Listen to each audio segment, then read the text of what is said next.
Welcome back to Rapid Fire, your weekly show all things guns, freedom, Second Amendment, and self-defense. And I'm really happy to have on the line one of the hardest working men around, Rob Pincus, who's, I'm sure, got a lot going on these days. But how are you today, Rob? I'll tell you what, it's been a heck of a 24 hours. I'm like always, in the aftermath of these tragedies, there's always a lot of work to be done.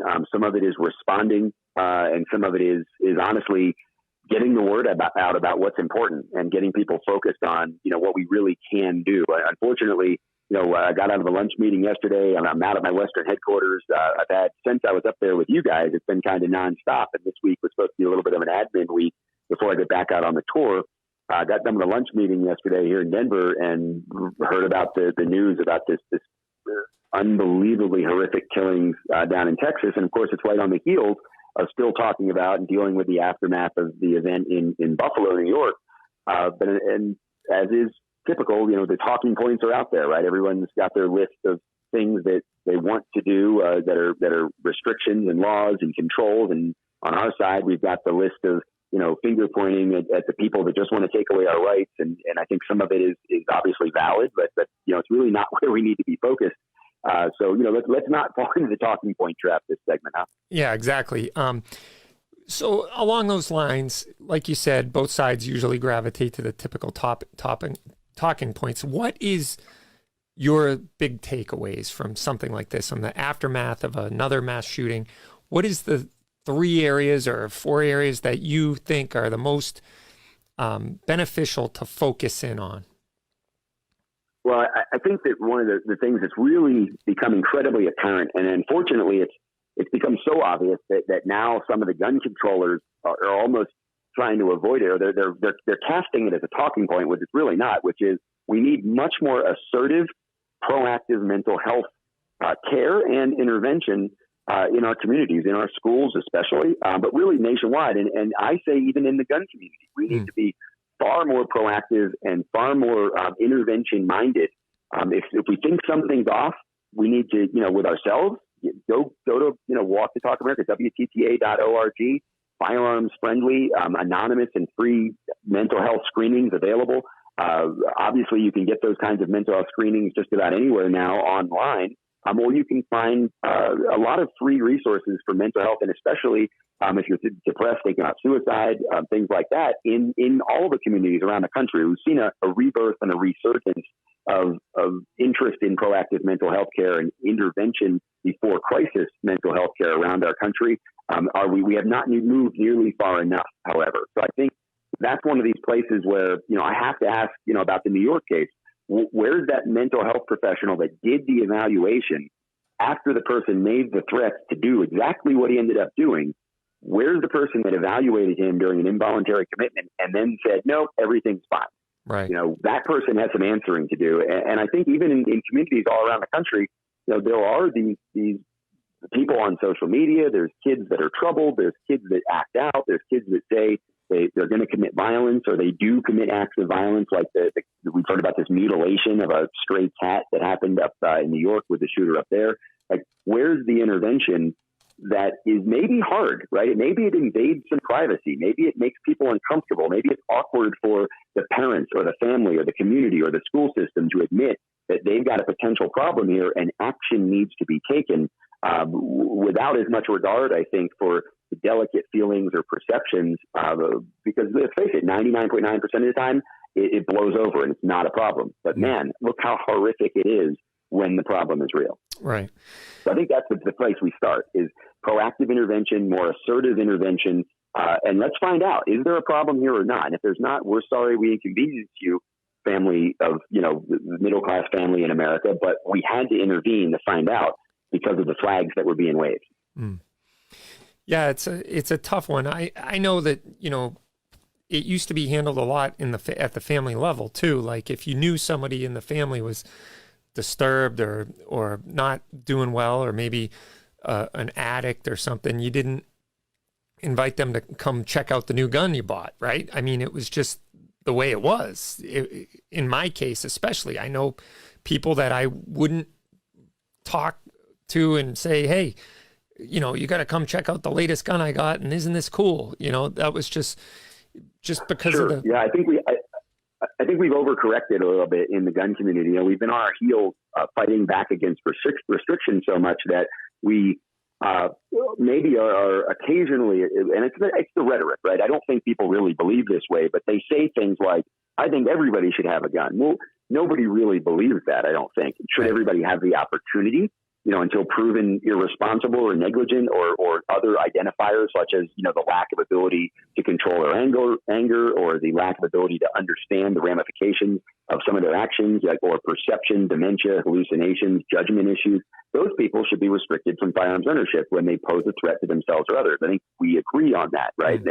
Now, it's hard to say because it sounds like gun control, but those kinds of things are what you're talking about. And honestly, that's where something like, the Gun Pro project, the Pledge of Responsible Ownership comes in, where, a gun owner says with two witnesses, two friends of his that are maybe gun owners, maybe not, two maybe family members, whatever, they take the Pledge of Responsible Ownership and they commit to, getting training, getting the right education for the firearms they own and the way they want to use them. They commit to the second thing they commit to is taking actions and steps to prevent unauthorized access, to secure their firearms from unauthorized access. And the third thing is that they promise to reach out for help. And the people taking the pledge with them, sort of witnessing it, promise to provide the help. Should they reach a point in their lives where maybe firearms ownership isn't the right thing for them because of, mental issues or, stress or they move or, they have family members that are in the house with them they have to take in that can't be around firearms. These three simple steps, I think if more gun owners made it clear and made it public and involved their friends and probably fellow gun owners in meeting those three commitments, we would have more accountability in the gun community and we'd have more opportunities to intervene before crises. Because, if I took that pledge with you and I know you were going through a hard time with a health issue or a job issue or a family issue, that would give me the onus, right? The obligation would be on me to say, hey, man, we talked about this when you became a gun owner. We talked about this, when we both signed that Pledge of Responsible Ownership. Are things okay? Do I need to hold the guns? Do you need to get a mental health evaluation? Where are we on that level? And just forcing those conversations. And when I say forcing, I obviously don't mean the government being involved or making it mandatory, but just creating the opportunity for those conversations as part of being part of the gun community. I think that could go a long way. And I think it's the same thing you're talking about. We used to do that. And now we're so afraid of being accused of infringing on somebody's rights that I think people shy away from it. We need to get past that. Right. Well, I think that's really the opportunity exists within the gun industry to take on that leadership role. And, you've heard it, it's kind of cliche to say that if we don't do it ourselves, then we'll be forced to do it by the government. You know what I mean?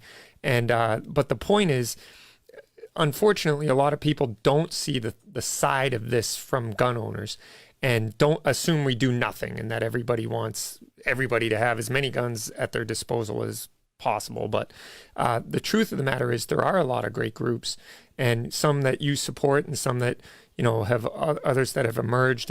But at the very basic tenet of it is the fact that we all have a responsibility within our circle of friends and family and everything else. And I think you said it very well and articulately that, we can hold each other accountable. We can at least be a good example to others. And more importantly, show that we care in their lives.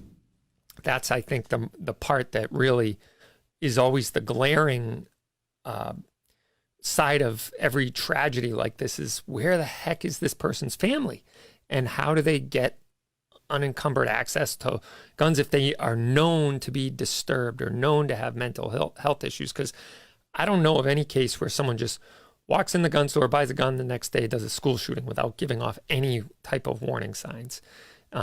Maybe there is. Right. We don't hear that old cliche of, well, he was a quiet and friendly guy and he's the last one we would have suspected. Like, You really don't hear that, right? Like that's a trope that the media, has played out for a long time and maybe movies and stories have played out. But the reality is that's not what we hear anymore, right? And I don't know if it even was true, but it certainly isn't true today in the era of social media, in the era of finding the people's communications and finding their fake accounts and finding all this stuff out afterwards. You even think about like the Unabomber, right? Like the ultimate recluse hermit, kept to himself, but really people said, no, he was kind of strange, right? Like there were problems here, and there were things he said. And yeah, if we look back, oh, wow, there were some warning signs. Did we really think that was the guy, sophisticated enough to be sending bombs all over the country? No, but something was off, right? And that's what we're hearing time and time again. Now, I will say that I, at this point, have not heard anything. If something's come out this morning while I've been doing, interviews and having conversations about things we can really do that are positive, if something's come out about the shooter in Texas this week having had previous mental health issues, I haven't heard them yet. What I understand is that he was apparently, he was holding down a job. He worked at Burger King. He was enrolled in school. He was being held back. And that is apparently one of the triggers, if not the trigger, for his violence. And it looks like his grandmother knew what was about to happen and was trying to stop him. As I understand it, she's still alive, and we will probably learn a lot more from her about why she was in the front yard fighting with him, and he shot her, and then went directly to the school and committed these tragic killings. But there's some reason she was stopping him. Now, was she stopping him because he said, "I'm going to take my gun and go shoot up the school," or was there more to this? Did she see this coming months or weeks ago and didn't take the right steps to intervene? And I get it. Like, she's in the hospital, she got shot, she's a victim, but is she in some way also complicit if she didn't do anything? And I know that's hard to say, and people are going to think, Rob, how can you say that? I can say it because that's what we see historically, is that there are family members who saw it coming. We had it happen right here in Colorado. Family members knew that the shooter that shot up the grocery store in Boulder last year, family members absolutely knew that this guy was a violent actor who couldn't control his anger and had guns. And yet he still made it to the grocery store and still killed people. Right. The one thing that it also showcases is that, evil exists, right? It's in the hearts of some people, and there's no law that you can really pass that's going to change that. So, unfortunately, we don't need to be our brother's keeper. We need to be our brother's brother, and really be that brother to them. And yeah, for sure. Yeah, and be empathetic and, a good listener maybe, and not just assume everything's okay. And but at the end of the day, tragedy happens. And so what can people do? And I know you're a big part of the PDN training tour. You started it a few years ago. And what can people do to learn to protect themselves against this type of thing? Why don't you give us a quick tour update? Yeah, you've got a lot of access to this information, as does everybody, because you can go to personaldefensenetwork.com. There's lots of free videos on active shooter response or active killer threats, things like that. There's Aaron Genetti's great book, Stopping the Active Killer. You've got the School Attacker Response Course, SARC, School Attacker Response Course information's out there. We certify hundreds of instructors across the country after the Sandy Hook massacre to teach this stuff for free. And we teach a really simple program, evade, barricade, and respond as necessary. And those are the corollaries to the Run, Hide, Fight program that came out a couple years later from the federal government. And really what it comes down to is we teach kids to get off the campus. In New York, I understand that the responding police officers were breaking windows on the ground floor of the school and bringing kids out through the windows to get them out of the danger zone, right? It's one of the things that was missing from the old lockdown policy of just hide and hope, right? You hide in the room, you hope the good guys get there before the bad guy does.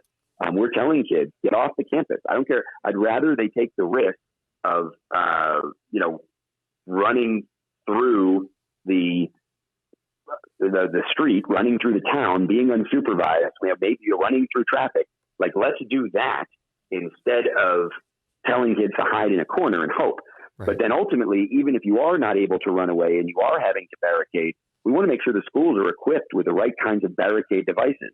In Oxford, the Oxford school in Michigan, and I think it was Oakland County, I think the school's name was Oxford, the township of Oxford, last year in Michigan, that those devices that allowed those doors to be barricaded, better than just turning a lock and hoping, those devices saved lives in that school. So barricading provisions, devices, and knowledge, incredibly important that teachers and the staff in the schools are equipped with barricade devices to lock the room. from the shooter being able to simply break glass or break a normal lock or break a hinge and get into the room. Those things are important. And then ultimately, when you can't run away and the barricade isn't working, we have to be teaching kids to fight back. We have to be empowering them to fight back. And that doesn't mean, obviously, middle schoolers with guns. It doesn't even mean teachers that are armed as part of their job. Now, I am a big proponent of the option. I think people that are willing to take on the responsibility and get the training should be allowed to carry anywhere they work, right? I believe in that, the idea of universal right to concealed carry, even at work. And that includes teachers. But I don't think we should be thinking about arming teachers as part of their job. But we certainly can arm them and the kids with the knowledge of how to use the books in a backpack as improvised body armor, how to use the striking devices, the cutting devices, the implements that exist in the everyday classroom, or, sometimes it gets made fun of, but at the end of the day, the school system in Alabama that had all the kids bring in 2 cans of vegetables or soup and stage them in a pile in the back of the room so they could be used as throwing and striking weapons. That's brilliant. I mean, you're not going to give the 7th grader a gun. You're not going to give the 7th grader a sword. You're not going to give the 7th grader, some other taser, right? But you can teach them how to strike. You can teach them that it's an option, so that if the bad guy, if the evil shows up, it's better than nothing. And I think that's what a lot of people in the gun community miss, right? No, we're not actually going to arm all the kids, so we're not going to arm all the teachers. Right. It would be a negative to try to arm all the teachers. Some of them aren't prepared for the responsibility and aren't going to do the training and aren't going to take it seriously. But you can empower every single human being to resist violence, right, and let them know they're supposed to and they might need to. And I think those are the 3 things that we need to keep in mind when parents are talking to the kids at the dinner table and the breakfast table this week. These things are incredibly rare, first of all. So there's no reason to have an unreasonable amount of fear. But knowing that they can happen means you should be prepared. And being prepared isn't being paranoid. And it should be empowering and it should be comforting when you take those 2 things together when parents are talking to their kids that are rightfully talking about this and worried about this. Is A, it's incredibly rare, but B, it could happen and you can be prepared. And I had that conversation with my 6-year-old at the dinner table last night. And she was just incredibly cute. I said, "Are you worried about this? It was on the news. She knew I was doing some interviews. She was listening to it. Are you worried? I thought a bad guy, hurt a bunch of people at a school in Texas. Are you worried about this?" "Yeah, I am." "What are you worried about?" "I'm worried about those kids that got hurt." Like, cutest thing ever, right? But then refocus it. "Well, are you worried that it could happen to you or at your school?" "Yeah, I'd be worried about my friends getting hurt." "Well, what about you?" "Well, I'm really fast. I could run away." You're right, Cindy Lou. That's the move. Like, if you get the chance to run away as a 6-year-old, that's the best I can do with her, is empower her to know, yeah, if there's a bad guy there, you got to try to get away. And otherwise, your teacher's going to tell you what to do if you're stuck in the room. But that conversation's hard. And I'm not having that as a gun rights advocate. I'm not having that as the executive director of Personal Defense Network. I'm having that conversation as a dad. And there's a lot of other moms and dads out there that need to be having similar conversations in a way that comforts and empowers the kids. Mm. Well, that's great advice there, Rob. And how can people follow your work and find you online and follow along with what you're doing with the PDN network, et cetera? The PDN tour is in full swing. I'll be in St. Louis at the No Other Choice Train and Learn event this weekend. We'll have 4 of our instructors there, and then we've got 10 instructors running around the country for the next 4 months. Still, people can learn about the classes at pdntrainingtour.com. I'll be up in Massachusetts. My last courses in the tour this year are the 12